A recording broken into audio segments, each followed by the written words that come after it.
What up? Elden Ring video here, and this is for my Mage users.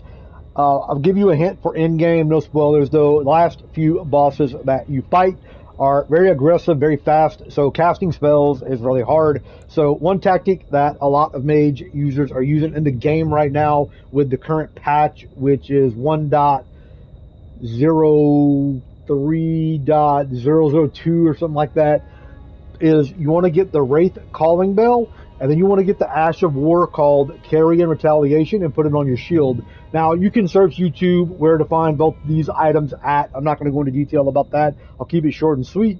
But what you want to do is you're going to call the Wraith Calling Bell, and then you're going to use your shield by hitting like left trigger if you have it in your second hand, and you'll get these three little swords above your head. So I'll give you an example of how this looks. You immediately just want to do that, and then what you want to do is you want to be close to the enemy or the boss.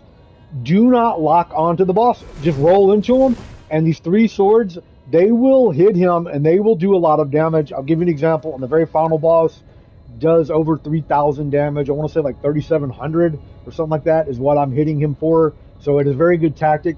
I do recommend that you get a co-op like player or use the Mimic tier. Now, if you're going to use the Mimic tier, what I recommend, I already have it equipped, or I don't have it equipped, you want to come in here for the talisman, and you want to put Shabriri's Woe, and this is going to constantly attract the enemy's aggression. So when you call in your Mimic tier, he will be aggroed. Now, to do this, what you need to do is call in your Mimic tier, don't lock onto the enemy, and run away from the boss in the first phase as fast as you can until your Mimic tier fully spawns and starts attacking him. Because what's going to happen is, as soon as the fight starts, he is going to aggro you very aggressively. But you have like a second or two to call in the Mimic tier and run away, and you may take a hit or something like that, but as soon as the Mimic tier attacks the boss, he will start attracting him. And what you want to do immediately after that is you want to come in here to your talisman and then just swap it out for whatever you prefer to use.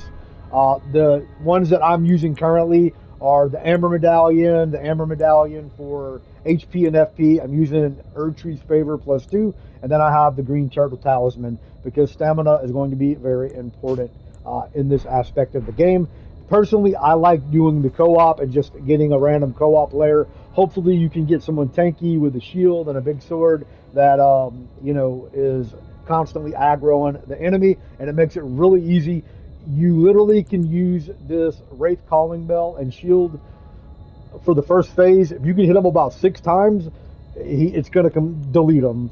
Second boss, you're probably looking at like 8 to 10, and that's including like whatever your co-op partner does. Now, it is hard to get this off solo, so, if you have to utilize the, Mimic or whatever, go ahead and utilize it. If you can beat the first boss without it, definitely save the Mimic tier for the second phase of the final boss. So that's just a tip right there. If you have questions or comments, leave it down below. Try to do the spoiler free, keep it short and sweet. I'm out. Peace.